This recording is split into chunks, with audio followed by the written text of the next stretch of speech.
Good morning, everyone. I'm Diane Monig, the Director of Programs here at the ARC of Northern Virginia.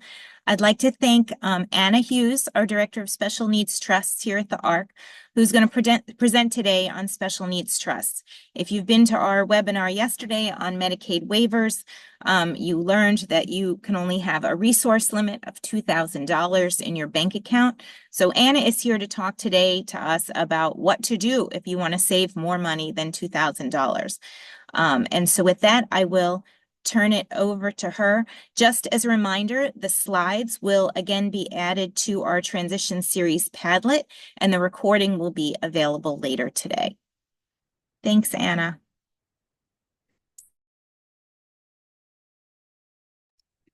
Thanks, Diane. So as Diane shared, I'm Anna Hughes. I'm the Director of Trust with the ARC of Northern Virginia. I'm here to talk about some options that we might have if you find yourself up against the income limit, as Diane shared, and are trying to make sure someone's not over-resourced. And we'll also talk about futures planning. So if there's a family member that's looking to help the person with benefits save for their future, some options that we might have and you might want to explore. So we'll get started. Again, I'm Anna Hughes. I've got my email up there if you have any general questions that you'd like to reach out about after today's presentation. Our main highlight for this slide is I just wanted to share something that's unique about our program is we do support people in Virginia, Maryland, and DC. Main focus is to safeguard the future for people with disabilities while protecting benefits, specifically means-tested benefits, offering the ability to create trust at an affordable cost, and assurance that our staff understand and recognize rules and regulations surrounding the protection of means-tested benefits. So what we'll cover today, we'll talk briefly about those benefits that we're looking to protect, specifically the means-tested ones.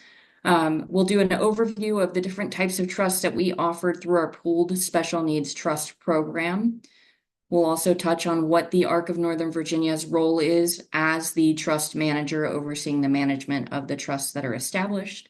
And then towards the end, we'll also just briefly touch on ABLE now. I know that there's a presentation set to occur, I believe, on Friday, but just to give a little bit of information so that you have some facts to go off of and considerations when you're looking at special needs trusts in comparison to an ABLE account. So I've given a little list of the few means-tested benefits we often look to protect. Medicaid, as Diane shared, there's a $2,000 income limit. You can't have more than $2,000 in your account. Oftentimes Medicaid, not often, regularly, they have asset limits as well. So it's means tested. We also have supplemental security income, often referred to as SSI. Very similar, there's a 2,000 limit. Housing choice vouchers. If someone's looking at a housing choice voucher, keep in mind that you have to be under 50% of the area median income in order to qualify. Same applies for state rental assistance program. That's a program for housing that is available to people that have a DD diagnosis, developmental disability, or someone who has they're on the wait list for the DD waiver.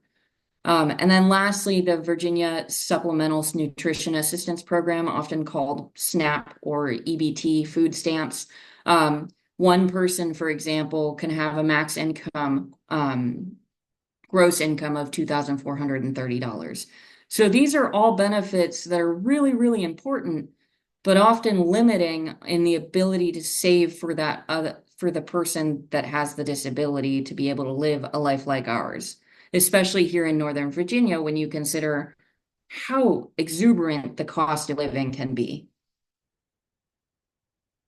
So what is a special needs trust? It is, official definition, a legal vehicle that provides benefit to and protects the assets of a person with disabilities and also still allows that person to qualify for and receive government benefits. It's essentially a shell where you can put funds for the person with a disability to be able to access money without jeopardizing those benefits we just spoke about. Who qualifies for a special needs trust? So we adhere to the definition of disability based on the Social Security Act. So it can be anyone with a physical, mental, and or developmental disability. I will highlight that this is a bit different than our other programs within the Arc of Northern Virginia. And that's because we are able to support people with physical and mental health needs in addition to a DD diagnosis. And so that is something that I think is important to highlight. So it's very clear that we can support a range of people with disabilities. So why are we establishing a special needs trust? I know we briefly touched on main reason. Oftentimes we have people coming in to establish an account is because they're looking to protect government benefits such as supplemental income, Medicaid housing vouchers, SRAP, etc. Another big reason we see people coming to set up a trust is maybe the person has a disability and they need assistance with money management and long-term financial planning. And then the third main reason is to promote the dignity, comfort, and happiness of the person with disabilities while offering them an opportunity to be able to access additional funds to live a life like ours, which is big with the Arc of Northern Virginia, um, promoting community integration and really breaking down barriers. If someone only has $2,000 to their name, they may not be able to go on a vacation. But if they have a trust that's funded, that trust can cover those needs. Because ultimately, what a special needs trust is doing is we're supplementing government benefits. We're not supplanting them, but we are supplementing them. I wanted to make sure that I shared a glossary of frequently used terms, mainly because outside of a pooled special needs trust, you can appoint a family member to be a trustee or an attorney. And so I think it's important to highlight these terms so that if you were to choose to set up a trust with us, you know what each person's role is. First one being the grantor, which is the person who's entering into the trust agreement. We have something called a joinder agreement. That joinder agreement is that person setting up an account for the person with the disability or the person with the disability setting up their own account. Beneficiary is the person with the disability who is ultimately going to be benefiting from this trust. We have primary representatives within our program, within the trusts. A primary representative is ultimately the person making requests of the trust, but also advocating the needs of the beneficiary to us as trust managers so we better understand their needs. A trustee, as I said, it could be a person. With us, it's an institution, Key Private Bank, that holds the assets for the benefit of the beneficiary. Oftentimes, the trustee is also managing the trust account. However, something that's different about our program is we act as the trust manager, overseeing the management of each account. And lastly, we have remainder beneficiaries, which are the persons receiving the remaining balance after the beneficiary passes away. So in my next slide, I'm going to share examples, if you will, of these terms. So for example, a grantor can be a mom, a dad, a grandparent, person with a disability, etc. The beneficiary is the person with the disability, the person who is benefiting from the establishment of the trust. Primary representatives, it could be an appointment of a family member, individuals. I wrote individual, but what I meant was person with disability, friends, legal authority, anyone that would be able to step in and help with the actual usage of the trust, such as making requests to access funds or depositing funds. It's almost like a trust advocate. Then for us, we have Key Private Bank as our trustee. The Arc of Northern Virginia serves as trust manager. And remainder beneficiaries can be siblings, spouses, friends, established family trusts. So sometimes there's a family trust that they want the funds to go back to. It could be an organization, a nonprofit. Really, the world is your oyster. Whoever's setting up the joinder gets to determine who the remainder beneficiaries are on a trust. So the Arc of Northern Virginia offers two types of trusts. The first one being a self-funded special needs trust. You'll sometimes hear them called a first-party special needs trust. Who can establish it? It could be a person with a disability. It could be a parent, a grandparent, a guardian, a power of attorney, or other person with the legal authority on behalf of the person with the disability to enter into an agreement for them. I often say a self-funded trust should only be when necessary. I'll get to why in a moment. But when the person with the disability has a need to apply for benefits or protect the benefits, or they can't manage their own monies, um, or they have monthly funds that are going to come to them, to their pocket, and you'd like to route it to their self-funded trust instead. How do we fund it? Unexpected inheritance. Say someone didn't know that Medicaid has a $2,000 income limit. And grandma leaves $5,000 to their grandchild, and all of a sudden that person has money in their pocket. They need to make it go away, and so they can fund that self-funded trust with something like an unexpected inheritance. We often see lump sum paybacks from Social Security. Adult child support can be routed to a self-funded trust, a settlement, income. There's this program, we often refer to it as SBP. It's the Military Survivor Benefit Program, alimony or lottery funds. Essentially, the biggest thing is it must be the beneficiary's money that's funding a self-funded account. The reason I say only when necessary when we're looking at a self-funded trust is because it's subject to something we call the Medicaid payback, which is Medicaid can, at the notice of the person's passing, can reach out to us and say, they've passed away, we've offered services to them during their lifetime. This is the amount that is owed to us on their behalf. Before we can distribute any funds to a remainder beneficiary with a self-funded trust, we must satisfy that Medicaid payback. Because we are a pooled special needs trust program, there is an alternative. If a family knows that Medicaid's going to collect it all and their preference is they would like to leave it as a donation to the foundation of the Arc of Northern Virginia, that can be offered, that can be elected, and it would circumvent the Medicaid payback instead. Again, main reason I say only when necessary, if the person setting up the trust has Medicaid and they've received Medicaid for a long period of time, know that Medicaid can collect the lump sum at the end when the beneficiary is no longer with us. So then we have something called a family-funded trust, special needs trust, also known as a third-party special needs trust. Who can establish it? Parents, relatives, friends, anyone but the beneficiary. Why do we set it up and when will we set it up? It's second to passing, so oftentimes we see this as a vehicle for futures planning. Say mom and dad know that they have a 401k and they have all sorts of other assets that they want to leave to their child, but they can't leave it to the child's name because then it's going to be counted as against them for these benefits that we're fighting so hard to protect. So what they could do is they could set up a family-funded trust. They could set it up almost like a shell, and at the time of their passing, funds would be directed to the trust instead of to their child. The trust would be used for the benefit of the child. Our minimum seed money is $500 to set up an account. You can choose to leave it unfunded, and we'll get to that in a little bit. But if you did want to fund it and start practicing the use while you're here and able to support your loved one, you could fund it with $500 and start doing test runs of how to use the trust.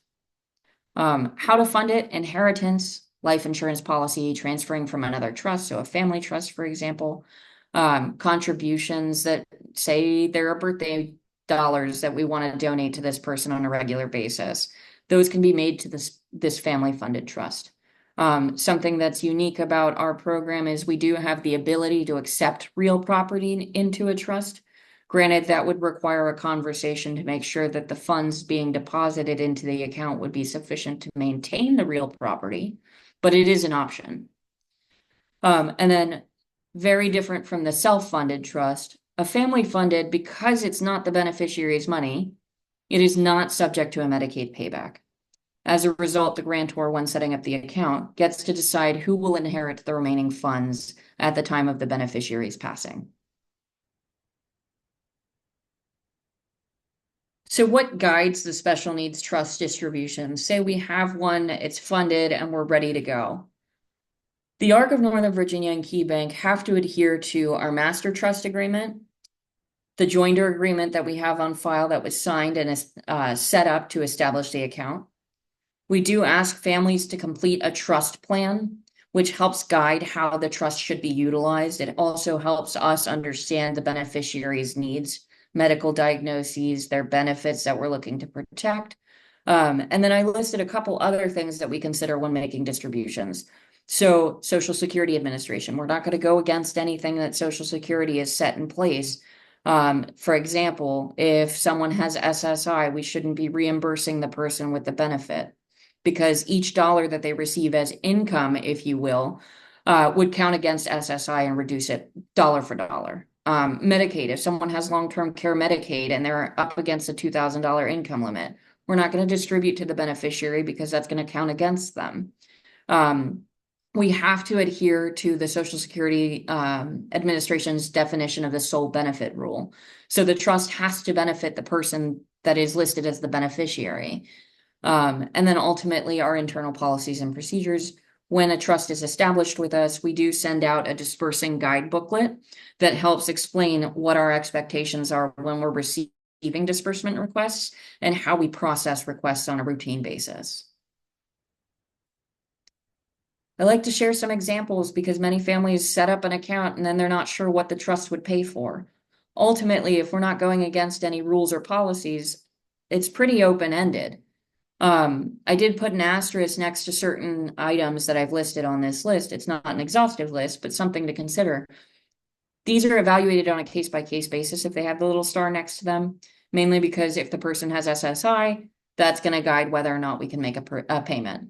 But ultimately, we see often monthly bills, living expenses, personal need expenses, recreational activities, if a person wants to go on a vacation, vehicles, taxes, prepaid burial plans, environmental modifications, and assistive technology, to name a few.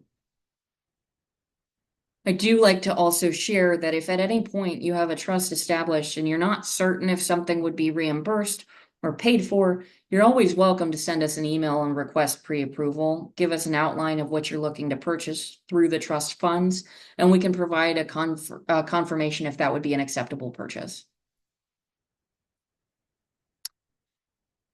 Breaking down the fees, if you were to choose to establish with us, we do offer, so the first is, in order to establish a trust, we do require a one-time enrollment fee, and that's $1,050.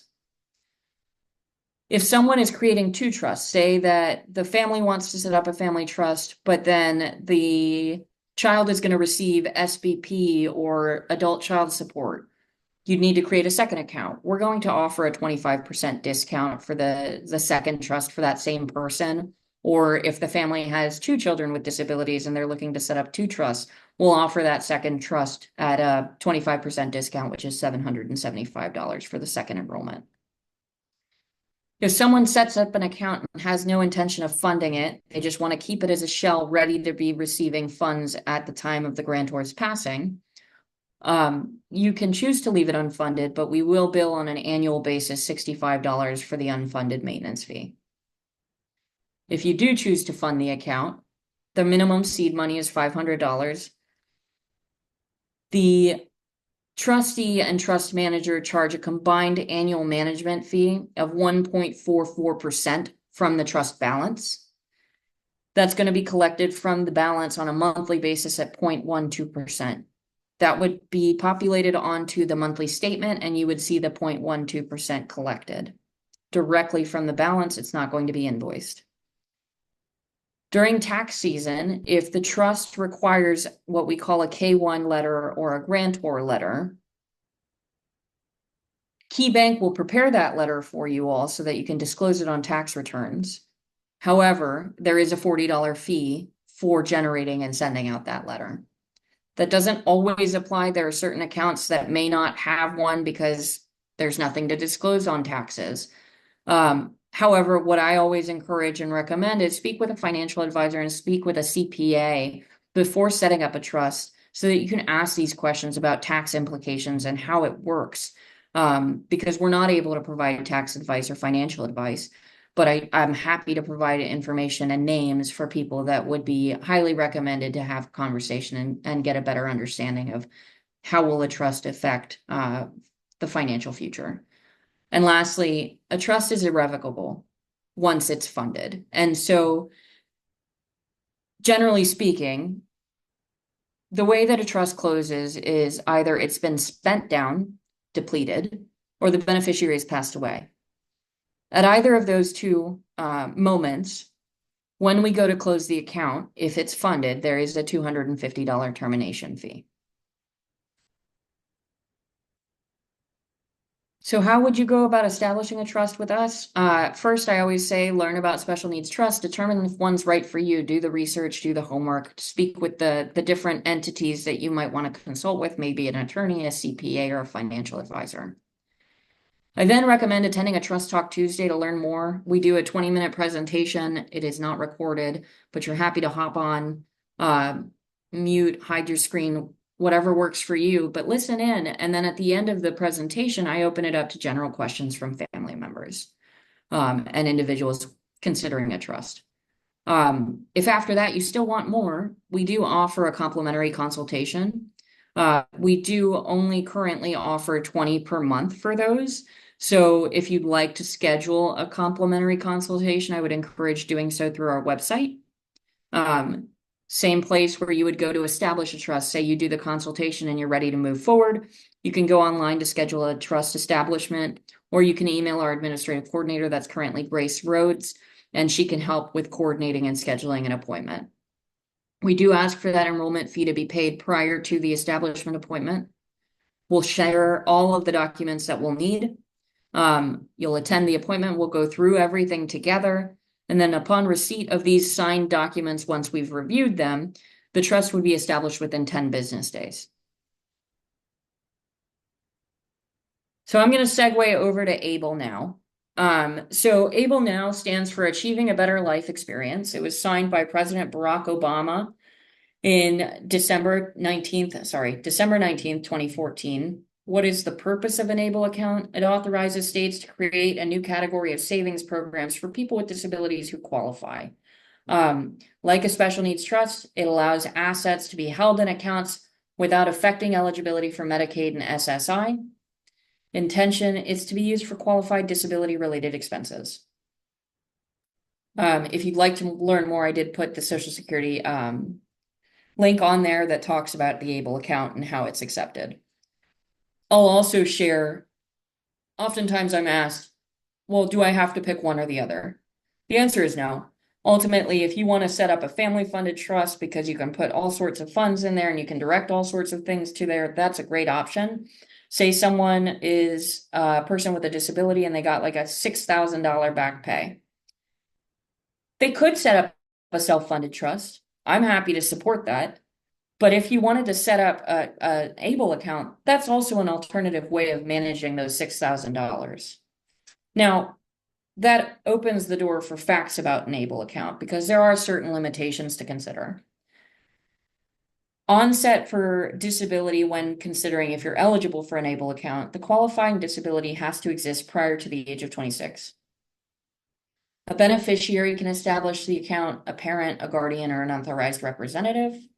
You can only have one ABLE account, whereas with a special needs trust, there are no limits. You can have as many as you'd like. The fees associated with ABLE, they're financial institution fees. They are often available on the ABLE Now website. Currently, for the year 2024, there's an $18,000 contribution limit. So that's to say, if someone got a back pay for $20,000, they could deposit 18 into the account, but they would need to wait until the following year to take care of the other $2,000. And so that's where I'll have the conversation about, if someone's getting too much money, ABLE may not be the best option. Maybe it's a self-funded trust at that rate. But case by case, and it's an individualized decision ultimately. But I just wanted to share that there are limitations to how much you can contribute. Alternatively, the special needs trust does not have a contribution limit. I also like to highlight SSI is fine with you contributing to an ABLE account, However, when you get over $100,000, they will start to count it against the person with the disability. There are no limits on how much you can save into a special needs trust. Investment options. So my understanding is ABLE does offer changing investment strategies up to twice per year. I'm going to take a moment to highlight something that is unique about our program is when you're considering a special needs trust, we offer investment objectives. We currently offer 4. So if someone is putting money into a special needs trust, you have the ability to direct how we invest those funds so that it'll grow in the future. Allowable distributions, according to ABLE, it has to be defined as a qualified disability expense, and I'll have that on my next slide. Medicaid payback, yes for federally funded Medicaid, no for state-funded Virginia Medicaid. So what is a qualified disability expense? A qualified disability expense must be related to blindness or disability of the person with the disability benefiting from the ABLE account. And it has to be for the benefit of that person.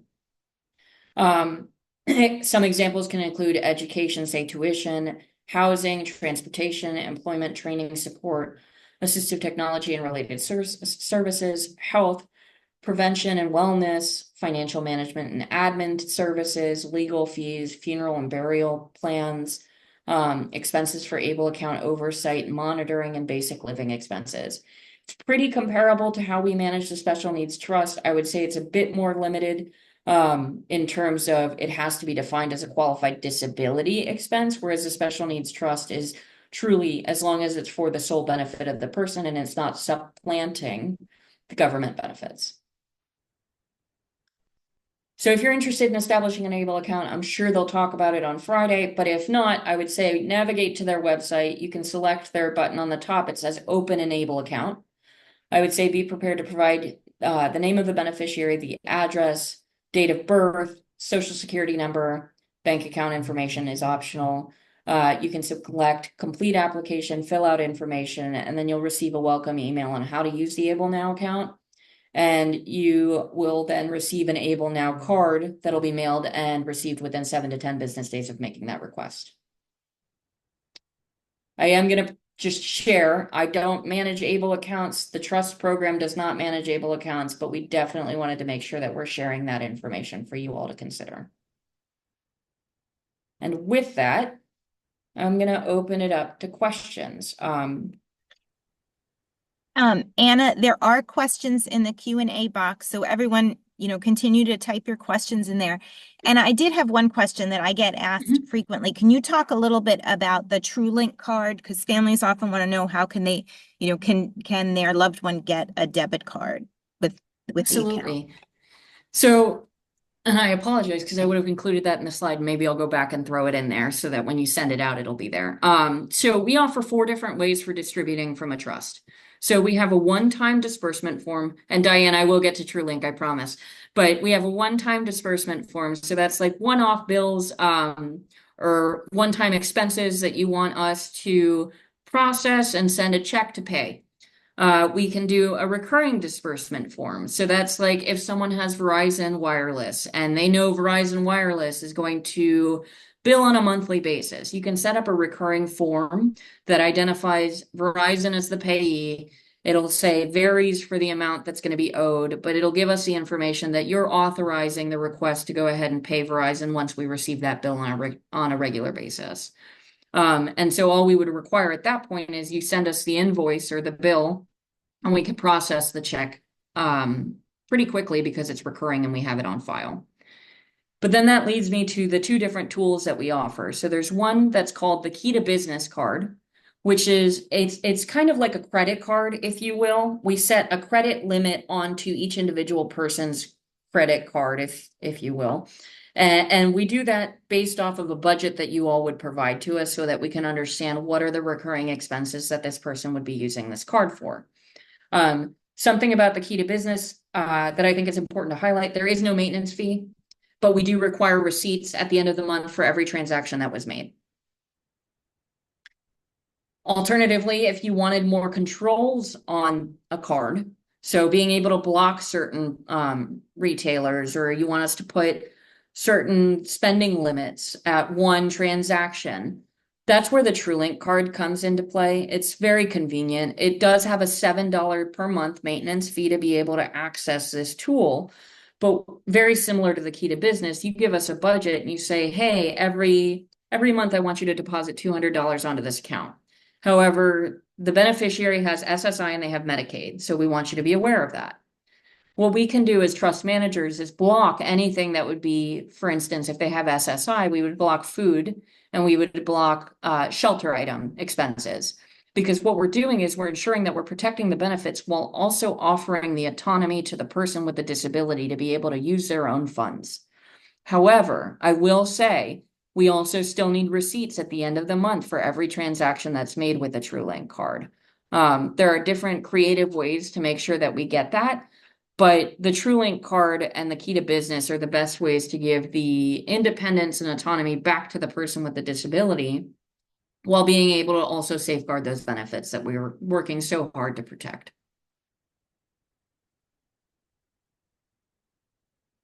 Diana, I hope that answered the general information. Yes, thank you very much.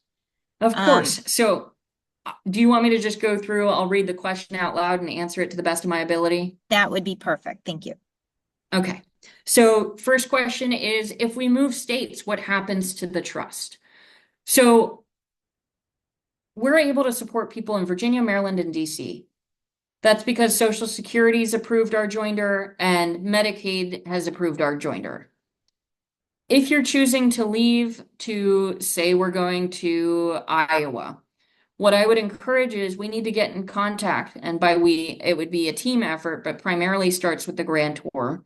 Before you move, I would definitely reach out to the Medicaid entity and let them know you have a special needs trust with our program here in Virginia.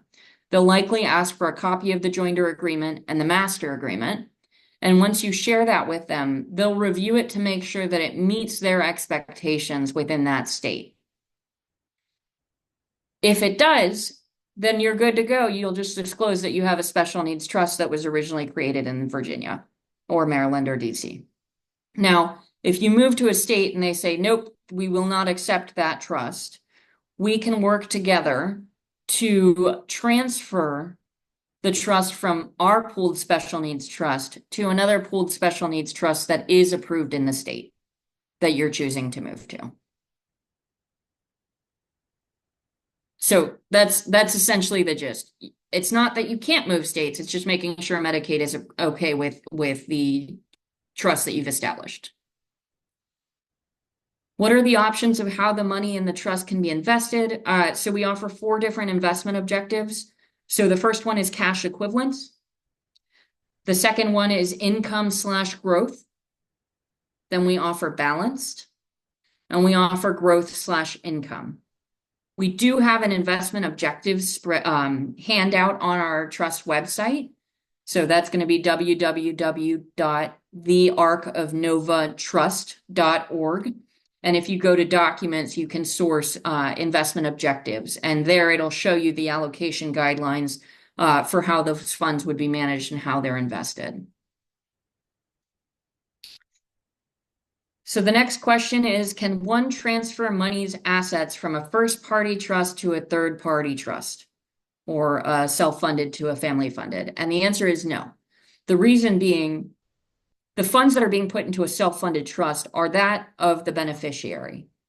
If you move beneficiary money over to a third-party trust, we're not following the rule that we have to adhere to, which is third-party or family-funded trusts are only those of third-party assets, whereas first-party is first-party money, the money of the beneficiary. It's commingling, and we cannot do it.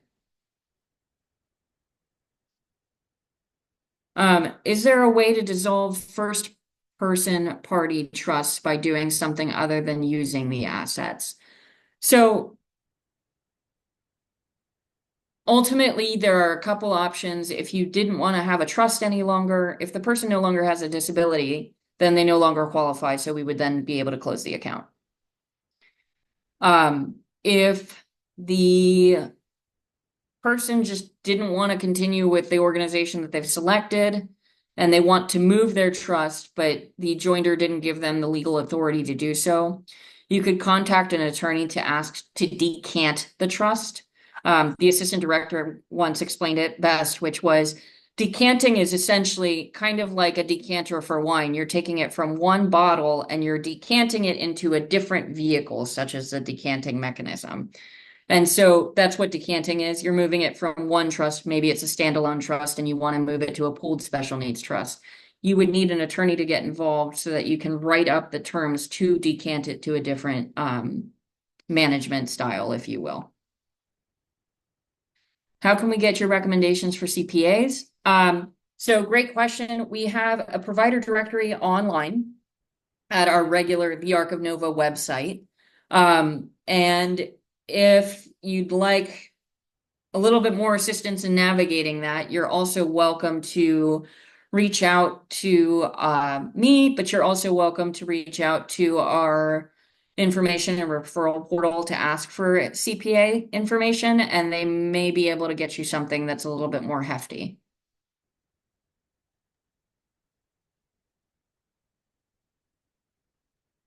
Thanks, Anna. Does anyone have any additional questions? I will just say if you haven't, I'll share it with everyone later, but our Special Needs Trust website has lots and lots of information on it. All of the documents, links to webinars. So it's a very good resource. You should check it out if you haven't. And Diana, I'm going to highlight, I did put it, I'm scrolling, but I just wanted to share. So on the slide that says how to establish with the Special Needs Trust, we do have it here for anyone to be able to resource in the future as well. Great, thank you. Of course. Any last questions?